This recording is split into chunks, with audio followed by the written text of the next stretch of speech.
I want to tell you a few things you don't know about me and a few things you don't know about this channel and how I run it as a business so that it can be my sustainable full-time job. It's things I really love about it. And the reason I want to tell you this now is because clearly you're watching this channel, and whenever I run into any of you, you always seem to have the same questions. So I thought now would be a good time to fill you in, including on timelines of how the videos get made to the money side, how much things cost and how much they can make. We'll get to that stuff. But first, I want to start with the personal side. Obviously, you probably know my name is Michael Downey, but something you probably don't know is that I play field hockey. Like I love playing field hockey.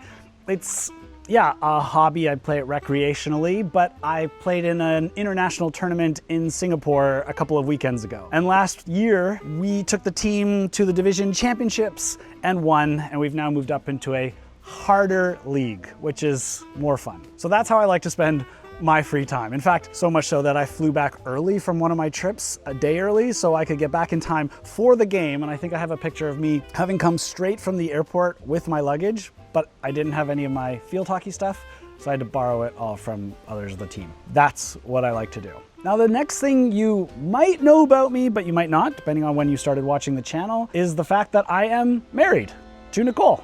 I love her. She's been in a couple of videos, but the next question I often get is how come she's not in more videos? And the truth of the matter is that we met before I had started the YouTube channel. I had like a normal 9-to-5 marketing job, as did she. And she hasn't deviated from that path at all. She has her own goals, career goals, life goals. She is living her life and I'm running my business. And they are separate. She has no interest in being internet famous or being a YouTuber. So she continues to work her job passionately and I work mine. Now, occasionally she will use some of her vacation days from her job to come on a trip with me, especially if it's something she really wants to do, like the canals in the UK and Wales that we did. But most often now, we want to use her vacation days as us personal time, because if I'm being honest, while I'm working and filming these videos, it is not a vacation. I'm constantly chasing, what is the story? What do I need to be showing next? What's the shot? Oh, I need to be flying the drone. I am solely focused on making the best YouTube video I can, and I'm not really focused on Nicole, and that's unfair when it's her vacation time. So we tend to keep things separate. And on the topic of keeping things separate, as you may or may not know, my name is Michael Downey. Why didn't I just name the YouTube channel Michael Downey? Lots of YouTubers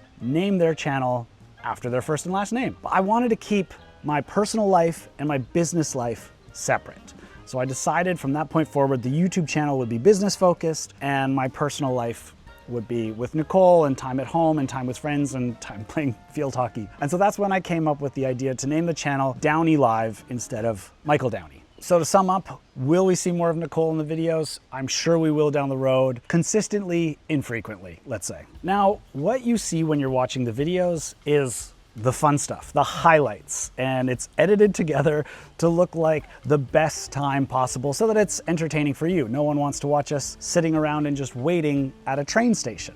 So even though we might wait 2-3 more hours, we obviously cut all of that out to keep it interesting. But what you actually don't see beyond the waiting and the boring stuff is what happens before and after the video. This is a lot of research and planning, figuring out what topic I want to do, how in depth can I get, who do I need to speak to, who do we need to get approvals from.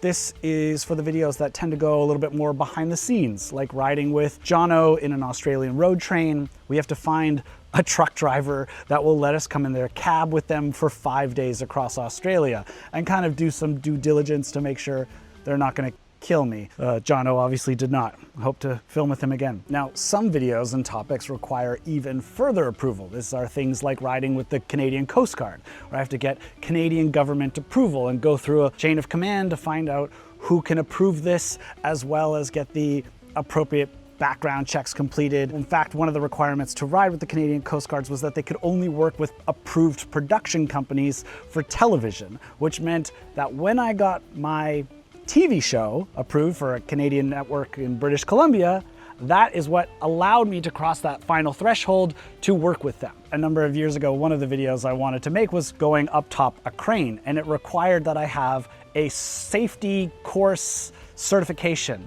And so I had to take an online course, pass it, prove to them I have it, and then I could be greenlit to go on. And even the videos that it seems like I don't have to do any of that, like riding on the canals in the UK, anyone can rent a canal boat and anyone can go take a little trip or vacation through there. We cross a UNESCO World Heritage Site. Actually, we pass by a couple, I think, and you cannot fly your drone over a UNESCO World Heritage Site. So I had to find out who owns the air rights and who manages that site. What do I need to do to get permission to fly my drone there?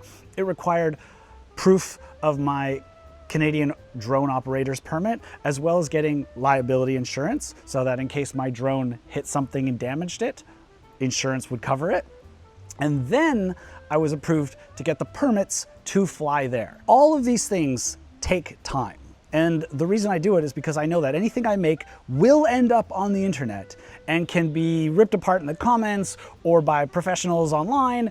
And I want to make sure that I'm doing everything by the book. I want to make sure that if anyone sees what I'm doing, it's all legal and approved beforehand. Because of course, this is my career and I want this to be a sustainable career where I'm not doing one thing to go viral, but that's it. Of course, all of those steps, all of that paperwork, all of that outreach, all of the approvals, and sometimes even after a video is edited, waiting for approvals, for example, with the Navy and Coast Guard, making sure I'm not showing any classified information. I have to wait to hear back from them. All of that takes time and slows the process down. And so the next question I often get asked is, well, how long does it take to make a video? The short answer is, it depends, but I'll break it down a little bit for you. I categorize my videos sort of into three categories. One are the one-day videos. These are kind of 15-minute long videos that are showcasing how something works, maybe riding the zigzag train in Australia as an example, where it just takes me one day to film it and show you A to B, where it goes or how it works.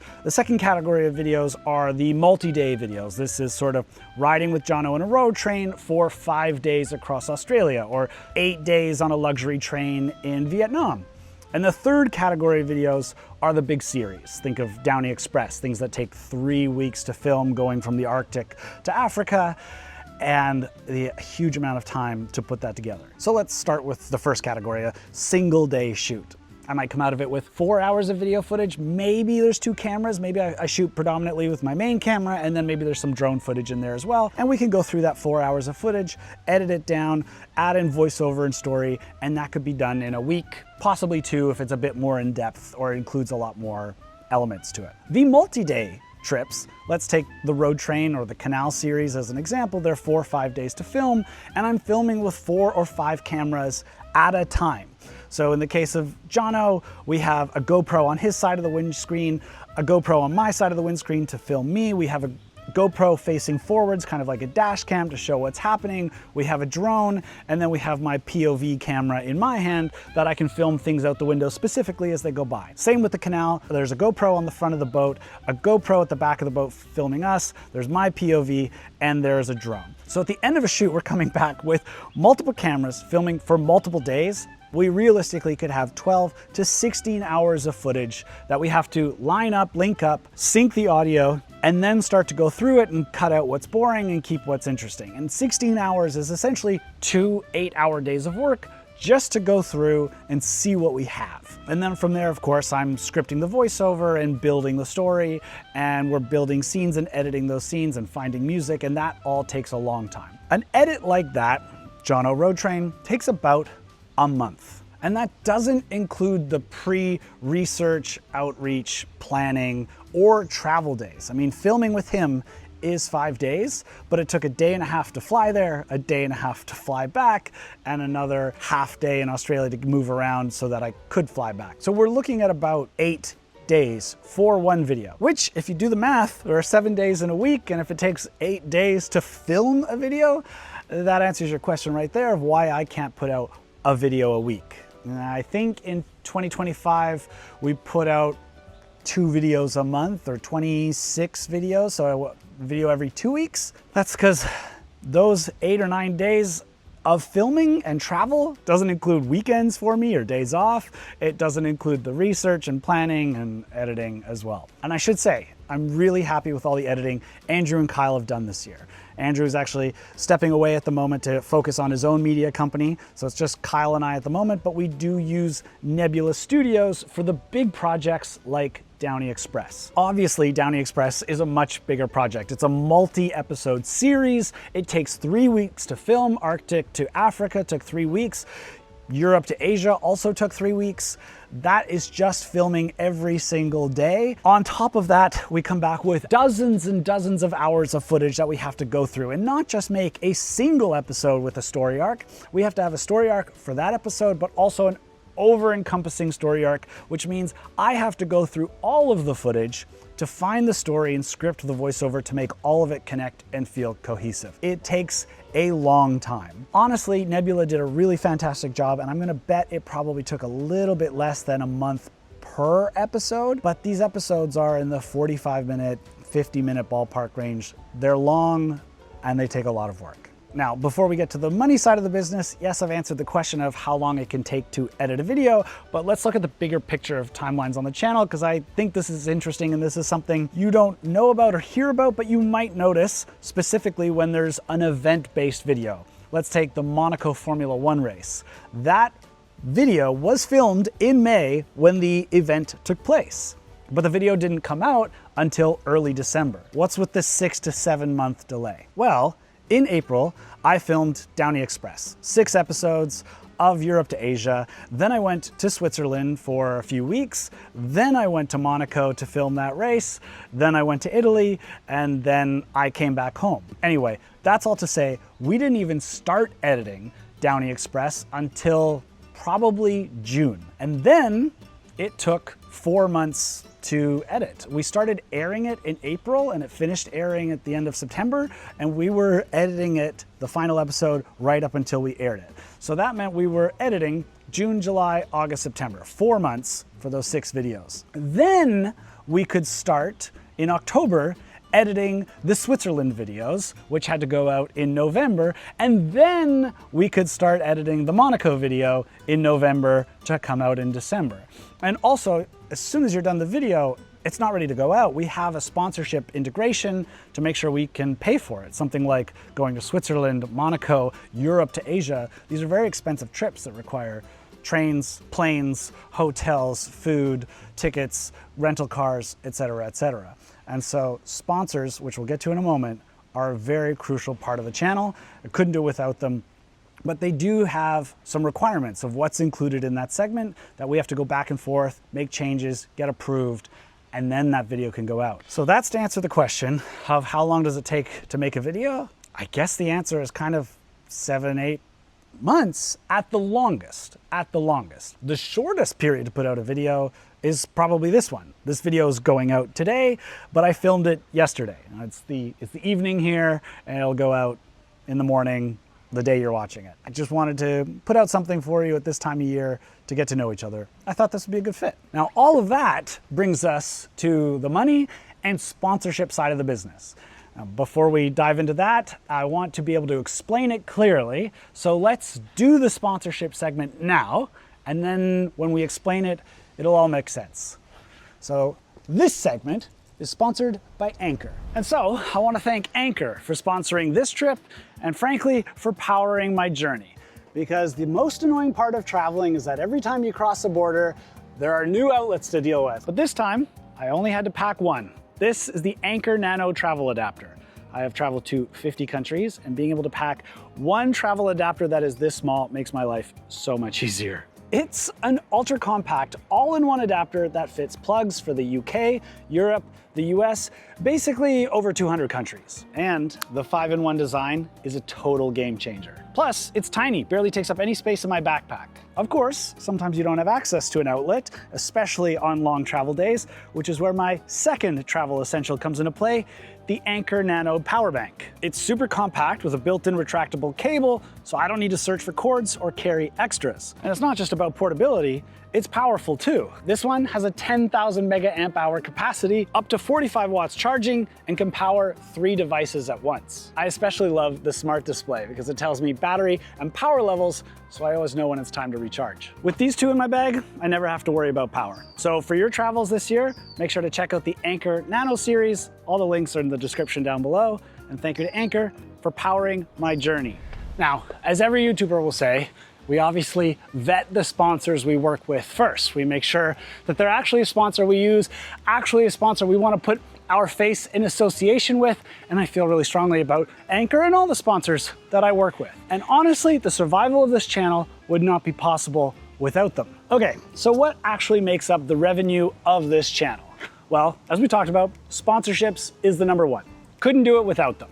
Number two is YouTube AdSense. That is YouTube, the platform, interrupting one of my videos to place an ad there that is specific to you, and I have no control over which ads they show you or where they put them. All I check is, yes, I want ads, or no, I don't want ads on my videos. As a platform, YouTube does split the revenue of those ads with the creator 50-50, which really does help. Other platforms, mostly the vertical video platforms like Instagram, does not do that. TikTok in the States does it a little bit, but not in Canada for Canadian creators. And YouTube Shorts pays, but just minimally, that it's not really viable to be a full-time content creator on those platforms without taking sponsorships. And a third revenue source that most creators I don't think have, but I've managed to, is by repackaging a couple of my YouTube series, re-editing them for television, and then somehow I was able to license that to an independent network in British Columbia, Check TV. Licensing for television is a very small portion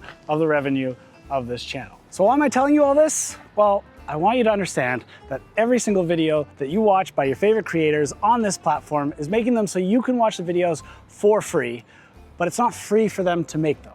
It costs us time and money.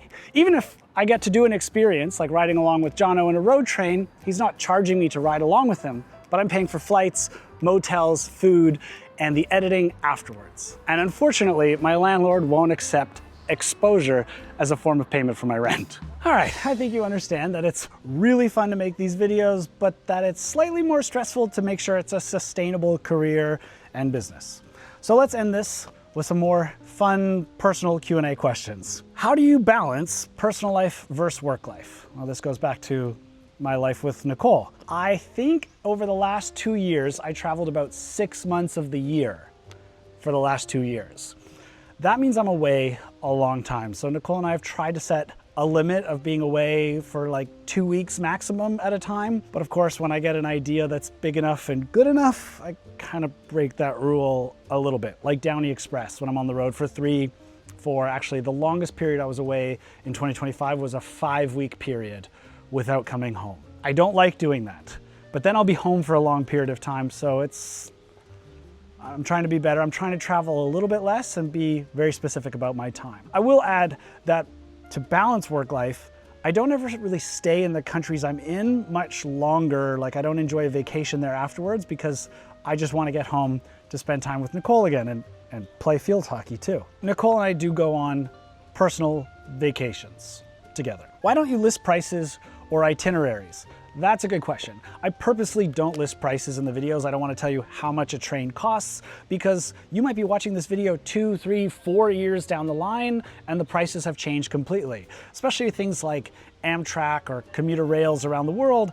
It's kind of like airlines where prices change depending on how last minute you're booking, how far ahead, what dates you're booking on, what class you want. And itineraries, the reason I don't share them with you or have a link somewhere is because that's the trip that worked for me and I don't know what's going to work for you. I don't know how long you want to travel for, and I'm also not the expert in that location.